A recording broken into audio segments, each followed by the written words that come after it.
Bonjour à tous, bienvenue à 100% Marché, votre émission hebdomadaire. Je m'appelle Falco Wiedemann et voilà, je suis très content que vous êtes aussi nombreux avec nous aujourd'hui dans le studio. Et avec moi, il y a qui dans le studio aujourd'hui? Comme d'habitude, il y a Rémi Lebailly. Bonjour Falco, bonjour à tous et bonjour Laurent.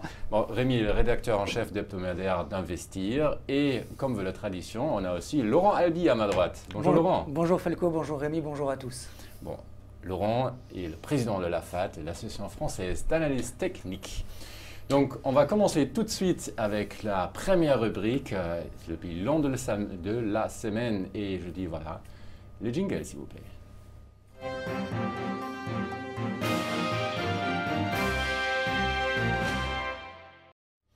Bon Rémi, qu'est-ce qui fait le CAC de cette semaine?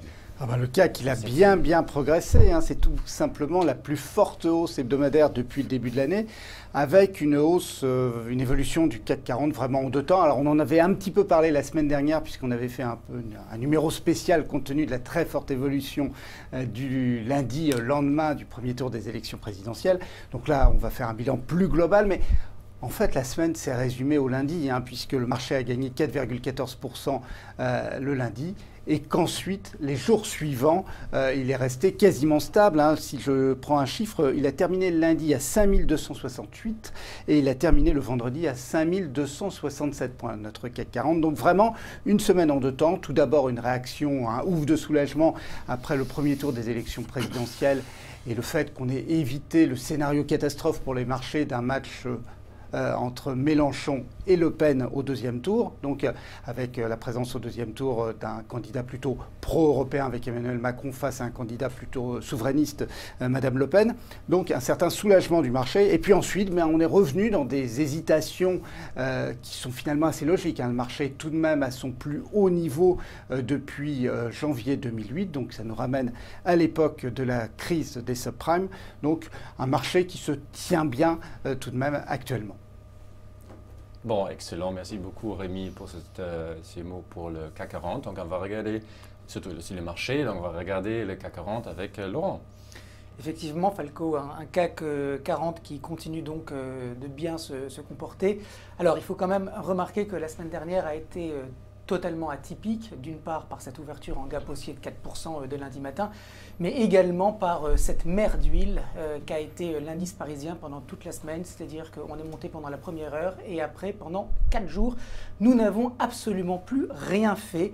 Regardez l'indice, je vais zoomer, voilà, on a toutes ces petites bougies qui s'apparentent à des dojis, à des toupies, autrement dit, des cours de clôture qui sont très proches des cours d'ouverture, des opérateurs qui n'ont pas souhaité prolonger le gap haussier au moins dans l'immédiat.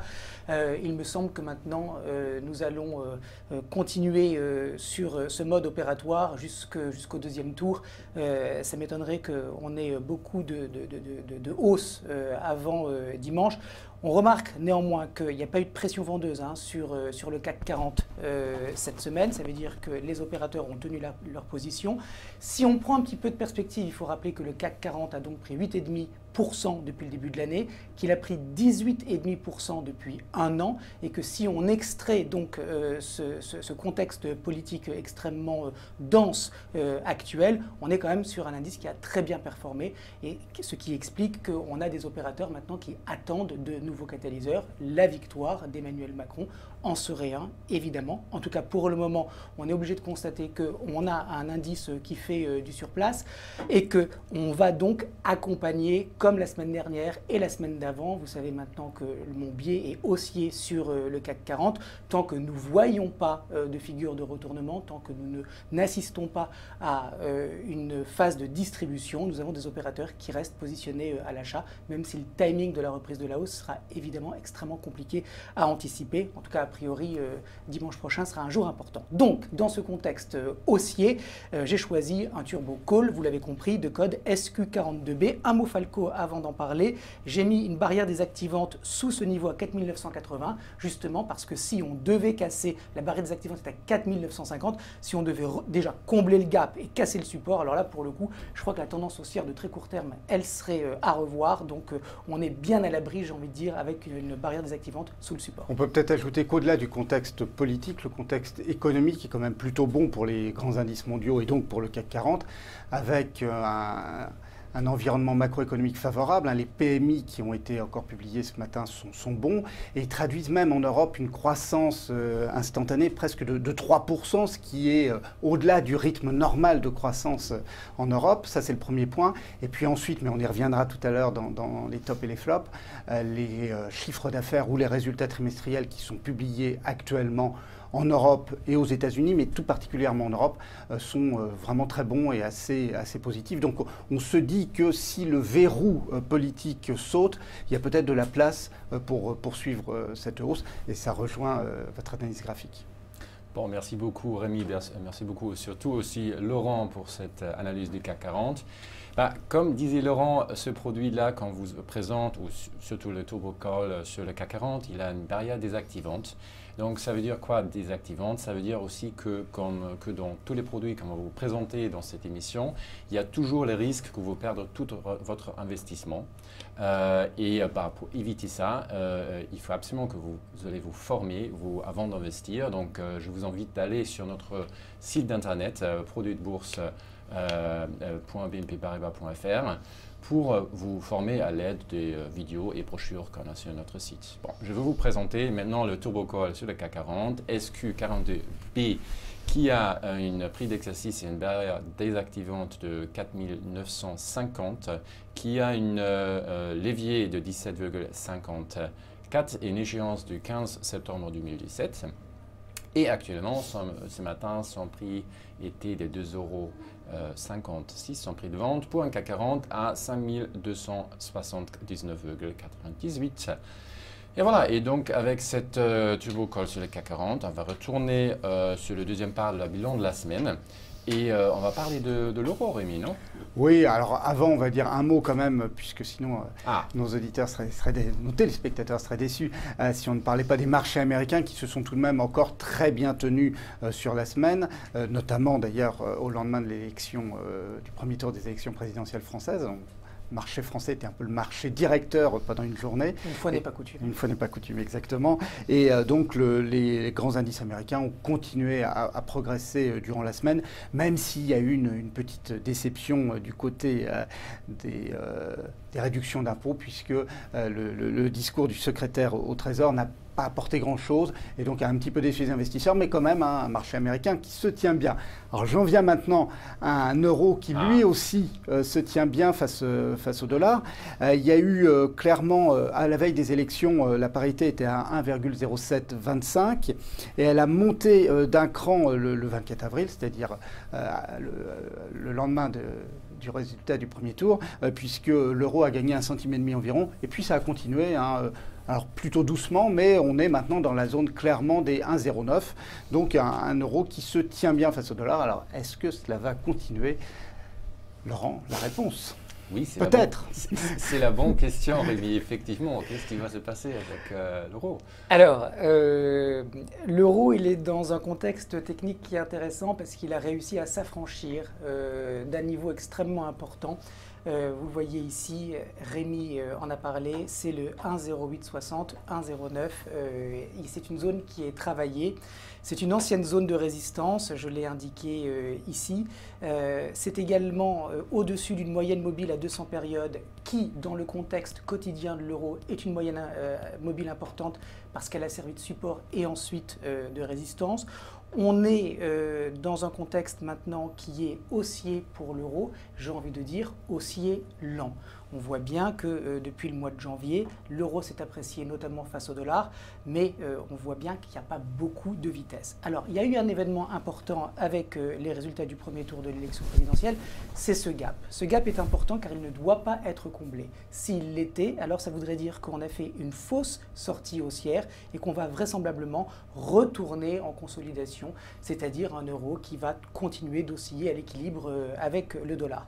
C'est un scénario qu'il ne faut pas exclure d'emblée. Ceci dit, on peut également dire que, encore une fois, si Emmanuel Macron est élu au deuxième tour, alors nous le savons, c'est un candidat qui est pro-européen, qui défendra le projet européen et par conséquent c'est porteur d'espoir pour la monnaie européenne qui devrait continuer de s'apprécier, d'autant plus qu'aux États-Unis, on a un président Trump qui est un petit peu en difficulté pour faire passer ses réformes, qui a déclaré à plusieurs reprises que le dollar était fort. Donc voilà, on a un mouvement sur l'euro qui, à moins d'un trait validé, et ce n'est pas mon scénario préféré, devrait continuer de se déployer, même si je ne m'attends pas forcément à beaucoup de vitesse. Donc vous l'avez compris, positif sur l'euro face au dollar. C'est un mouvement euro puisque l'euro est également fort face au yen et à la livre anglaise. Donc une devise qui pour le moment s'apprécie et qui devrait donc continuer de le faire face au dollar américain. Dans ce contexte, j'ai choisi un Varan Call de code SK01B avec un prix d'exercice très au-dessus du prix actuel pour bénéficier d'un bon prix sur le produit. Merci beaucoup Laurent pour ce choix de SK01B, un Varan Call sur l'euro-dollar et qui est actuellement en levier de 27,43, un prix d'exercice de 1,12 € et une échéance du 15 septembre 2017. Donc son prix de ce matin c'était de 1,37 € pour un euro-dollar à 1,0914. Et voilà, avec cette Varan Call sur l'euro-dollar, on va retourner au bilan de la semaine avec Rémi et on retrouve le Brent. Oui, on va parler pétrole avec un pétrole qui, grosso modo, depuis la fin novembre, est dans un canal relativement large entre 50 et 57 $. Et puis, ces derniers temps, eh bien, on teste vraiment le bas de ce canal. La semaine dernière, jeudi, on est tombé en séance à 50,44 $. Or, depuis, on s'est un petit peu repris. Ça évolue au gré notamment des publications des stocks hebdomadaires de pétrole aux États-Unis. Mais on voit que le pétrole est plutôt faiblard en ce moment. Donc, une question importante. Est-ce que si on tombait sous les 50 $, on sait que cette barre psychologique est importante. On estime que pour les pétroliers, la situation idéale est plutôt un baril à 55, voire 60. Donc, 50, on s'en éloigne. C'est un point d'interrogation sur l'évolution des marchés. Bon, merci beaucoup Rémi sur le Brent. Donc Laurent, au niveau de l'analyse technique, qu'est-ce qu'on peut lire dans le Brent? Eh bien Rémi m'a coupé l'herbe sous le pied puisqu'il a parlé de canal, de consolidation horizontale. Je marche sur vos plates-bandes. Il a tout dit Rémi, parce que c'est vrai qu'à part ça, on ne peut pas dire grand-chose sur le Brent. Qui est monté de manière extrêmement vigoureuse. Nous l'avions anticipé, rappelez-vous-en, et puis il a rebaissé quand il est arrivé sur cette zone de résistance, un petit peu de faiblesse, puisqu'il n'est même pas retourné sur cette zone que j'ai indiquée en bleu, vous voyez, à 58 $. Il s'est arrêté avant et puis il est reparti à la baisse. Alors si on regarde les bougies, on voit qu'on a eu des grandes bougies noires ici, et puis que maintenant on continue de baisser avec des toutes petites bougies, c'est-à-dire des cours de clôture, encore une fois, proches des cours d'ouverture, des mèches basse, autrement dit, on voit bien que le Brent continue de baisser à reculons et qu'il a envie de rebondir, sauf qu'il continue de baisser. Donc on voit bien qu'on a un changement de consensus de très court terme sur le sous-jacent, et c'est normal puisqu'on arrive proche d'une zone de support. Alors on ne sait pas à partir de quand les opérateurs vont changer massivement et collectivement d'avis pour venir supporter les cours, s'ils le font. Est-ce que c'est dès maintenant? Est-ce qu'on va retourner sur cette zone à 50 $? Est-ce qu'on va l'enfoncer pour rebondir après? C'est extrêmement difficile, a priori, de donner les niveaux exacts. Personne ne le sait. Ce qu'on peut dire, c'est qu'on est dans un trading range, qu'on est proche de la zone de support et qu'il va falloir, a priori, par conséquent, commencer à envisager des opérations d'achat sur le Brent. Alors deux choses. Soit, parce qu'on voit quand même qu'il a tenté de se stabiliser dernièrement, soit on repasse au-dessus de cette petite mèche que j'ai indiquée en gris et dont le haut donc, est indiqué avec ce segment gris à 52,60 $. Je vous parle du contrat du mois de juillet. Si on clôture au-dessus de ce niveau, ça veut dire qu'on va aller assez vite vers 54 et que comme le Brent n'avait pas été en mesure d'aller tester la résistance, eh bien il n'aura pas été en mesure d'aller tester le support. Il est un petit peu perfide, le Brent, en ce moment. Il nous prend un petit peu à contre-pied et donc on dépasse 52,60. Ça veut dire qu'on ira vers 54 et vraisemblablement vers 58 et 57. Si en revanche, on ne dépasse pas ce niveau, alors ça veut dire qu'on ira sûrement vers les 50 $, qu'il y aura de nouveau un travail qui sera fait par le marché pour savoir si sur horizon 3 à 6 mois, c'est un seuil qui doit être défendu en fonction de tous ces paramètres qui conditionnent le Brent, la géopolitique, le dollar, l'OPEP, les stocks, bref, c'est un des marchés les plus compliqués et les plus encombrés du monde. Donc on va vraisemblablement, à mon sens, continuer de baissoter jusqu'à 50 $. Et là, effectivement, on pourra envisager des achats si toutefois on assiste, il ne faut jamais se précipiter, si on assiste à un retour du courant acheteur. Donc dans ce contexte, on paye, mais pas tout de suite. Moi, j'ai envie d'attendre un petit peu l'atteinte du support, à moins, je le répète, qu'on franchisse directement ce segment gris que j'ai indiqué. Donc, on paye le Brent et pour cela, on choisit un Varan Call de code P comme Patrick, F comme Fernand, 54, B comme Bernard. Super, merci Laurent. Donc on attend un peu pour le Brent. Oui, parce que le Brent est perfide. Oui. Il est perfide, oui, il faut faire attention. Oui. Donc, donc on va regarder le Varan Call sur le Brent qui a P comme Patrick, F comme je dirais aussi Falco. Merci beaucoup tout le monde, merci Laurent. 54B comme Bertrand évidemment, qui a actuellement un levier de 8,46, qui a une échéance de 26 octobre 2017. Son prix d'exercice est de 58 $. Et voilà, son prix de vente ce matin est de 2,32 € pour un Brent à 52,78. Voilà, avec cette Varan Call sur le Brent, on passe à notre prochaine rubrique, les tops et les flops.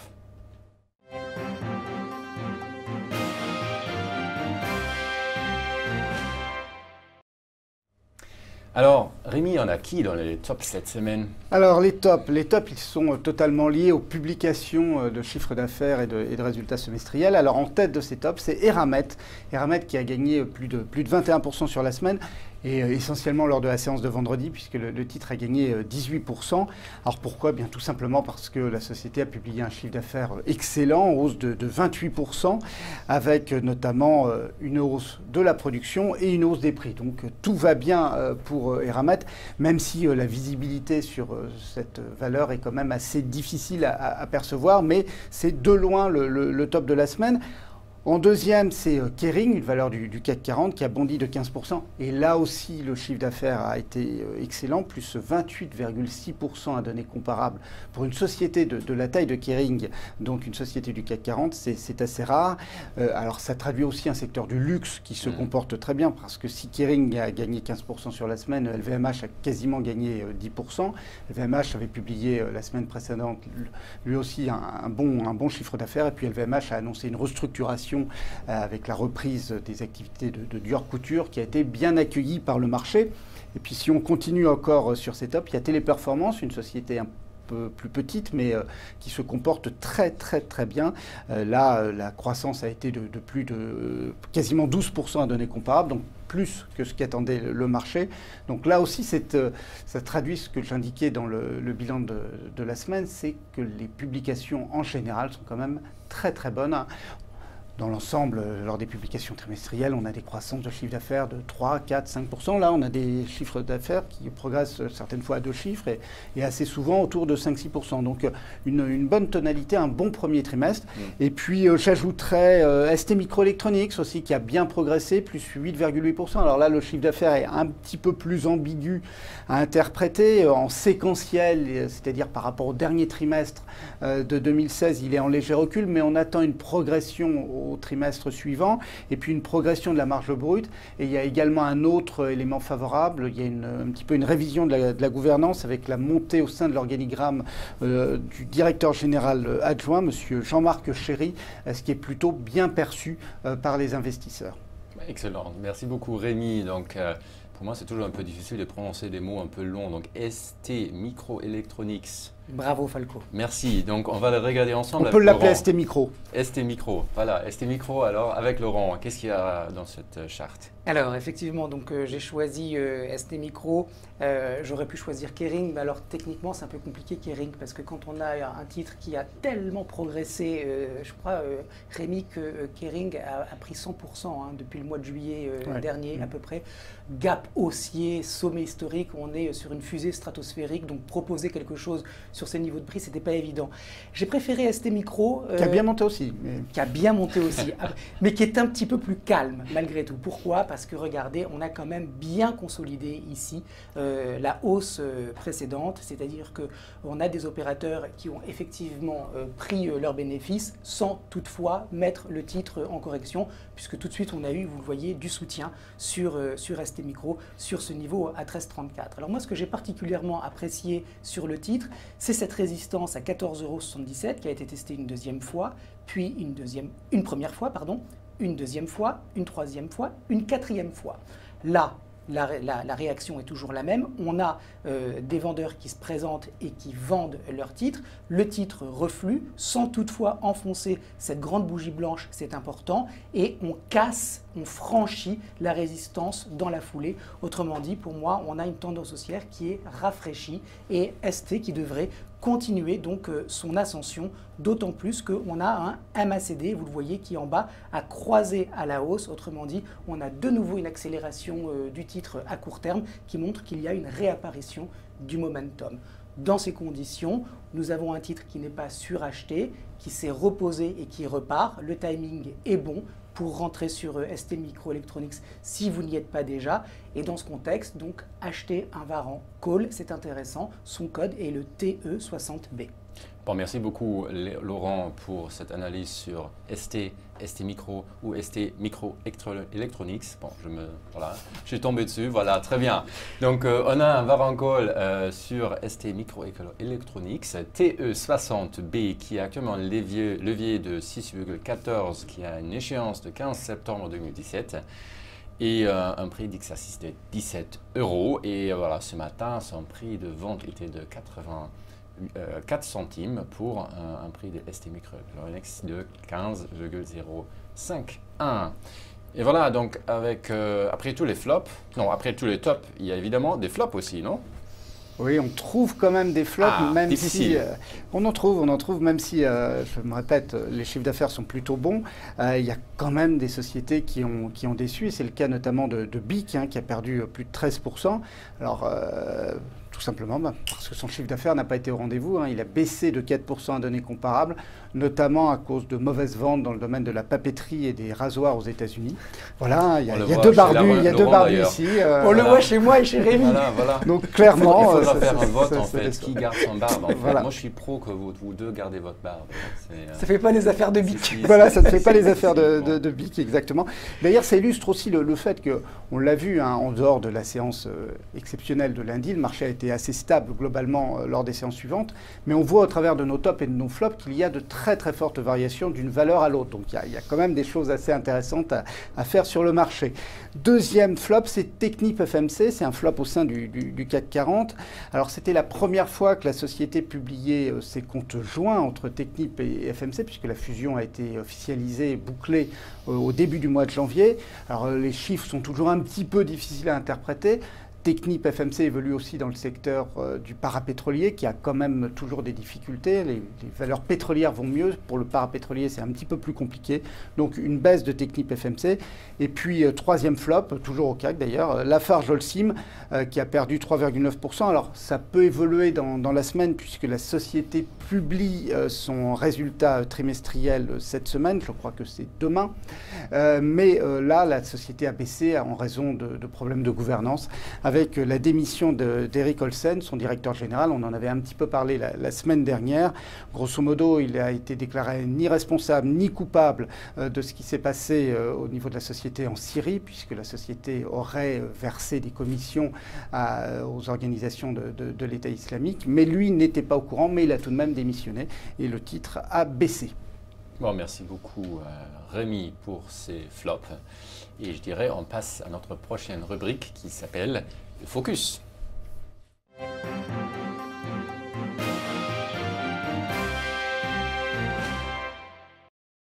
Donc Rémi, je crois on a un focus sur les dividendes, non? Oui, alors c'est un petit peu ce qu'on appelle un marronnier dans la presse, hein, c'est-à-dire un sujet qui revient tous les ans à la même période.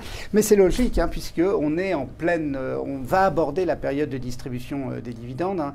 Les sociétés ont, depuis quelques semaines, quelques mois pour certaines, publié leurs résultats annuels. Elles indiquaient à ce moment-là le montant de leurs dividendes. Mais pour qu'ils soient distribués, il faut que ce soit validé lors de l'Assemblée des actionnaires. Et la saison des assemblées a démarré depuis 2 semaines environ. Elle va se poursuivre essentiellement durant tout le mois de mai, un petit peu au début du mois de juin. Et donc après que le dividende ait été voté en Assemblée, il est ensuite distribué dans les jours suivants. Donc c'est le bon moment pour faire ce focus sur les dividendes. Alors, tout d'abord, un point global, le rendement du marché, il est sur le CAC 40 de 3,4%, hein, environ sur les estimations, la moyenne du CAC 40, avec certains poids lourds, notamment Total, qui a un gros dividende et qui pèse lourd, puisque c'est la plus grosse pondération de l'indice. Alors ça se compare très très favorablement au taux sans risque. Hein, le rendement du livret A pour un particulier, c'est un bon point de comparaison, c'est 0,75%, donc un sacré différentiel. Et puis même pour un investisseur institutionnel, l'OAT a un taux de rendement à 10 ans de 0,85%. Donc on voit que les actions ont une rentabilité bien supérieure. Alors quand on regarde ce qu'on peut trouver comme valeur, comme société qui distribue plus, eh bien on voit 2 grandes familles, les financières et les autres. Alors on peut aussi parler des immobilières, mais je n'en ai pas parlé, notamment parce qu'elles ne peuvent pas rentrer dans un PEA. Et puis le mouvement quand même de remontée des taux nous fait être un petit peu plus prudent sur les foncières. Mais c'est aussi un autre secteur important au niveau dividende. Mais donc du côté des financières, on peut déjà faire ses courses de façon spectaculaire avec notamment les assurances, hein, puisque AXA propose un rendement de 4,7%, Score de 4,5%. Et puis du côté des banques, hein, Société Générale 4,4% et BNP n'est pas loin, 4,2%.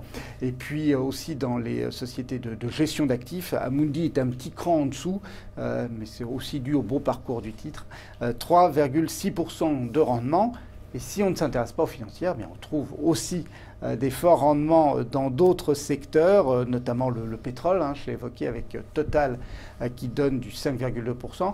Alors Total qui est une valeur intéressante pour les amateurs de rendement. La plupart des sociétés en France versent leurs dividendes de façon annuelle, une fois par an, donc en général au mois de mai-juin. Total a opté à l'américaine à un rendement vers un versement de dividendes en 4 fois, un dividende trimestriel. Donc ça permet un petit peu de lisser ce phénomène de distribution. Et puis on peut encore citer d'autres belles sociétés qui versent plus de 4%, comme M6, Bouygues ou Orange.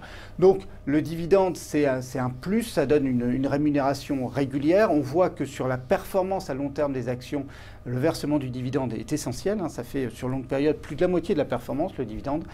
Donc c'est un facteur de soutien important. Et si on est positif sur une société, si en plus elle verse un dividende élevé, eh bien c'est un ticket gagnant. Merci beaucoup Rémi pour tous ces dividendes, surtout les actions. Et on va regarder avec Laurent Score en fait.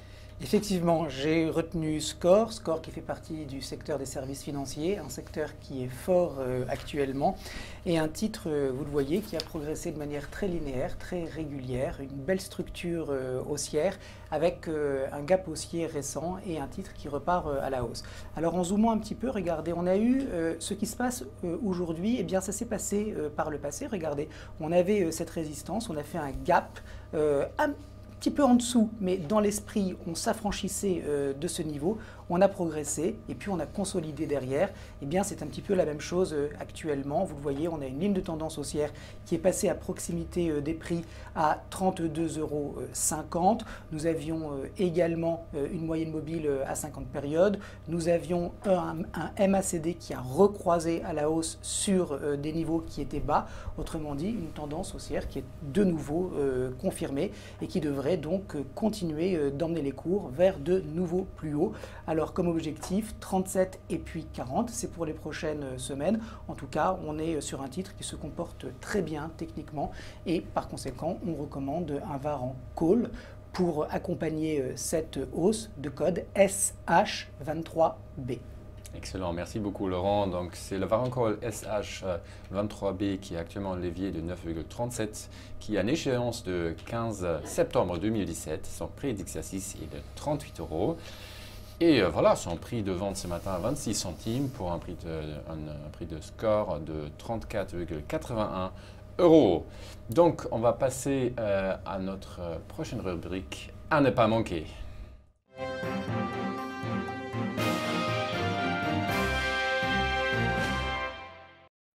Alors, qu'est-ce qu'il n'y a pas à manquer? Emploi, pétrole, PIB, qu'est-ce qu'il y a? Voilà, vous avez tout dit. Non, le gros rendez-vous cette semaine aux États-Unis, c'est la réunion de la Réserve fédérale, la réunion qui a lieu toutes les 6 semaines.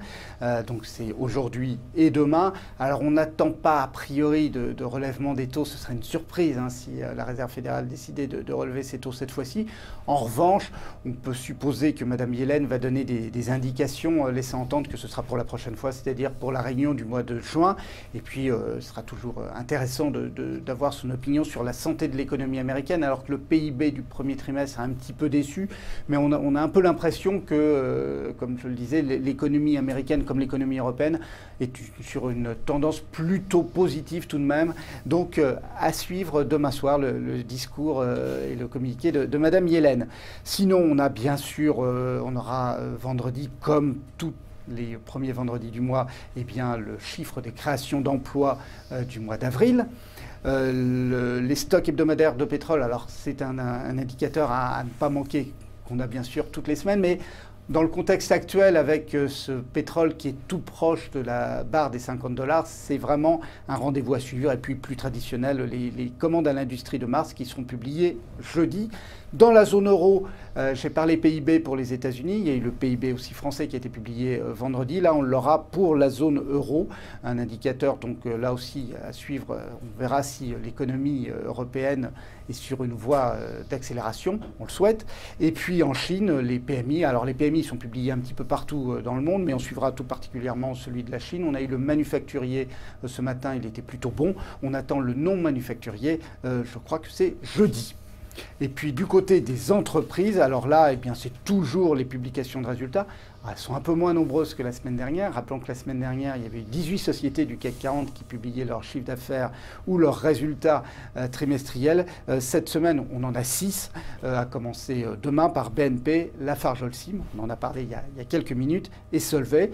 Et puis, ça ne concerne pas que le CAC 40, au Next 20, il y a également de belles sociétés françaises qui publient, comme Thales, Alstom et Arkema, puis d'autres sociétés de taille un peu plus petite, comme Nexans ou JCDecaux. Et puis on finit par l'international, où là aussi, il y a des publications à suivre. S'il ne fallait n'en retenir que deux, on va dire les deux grandes valeurs technologiques, Apple et Facebook.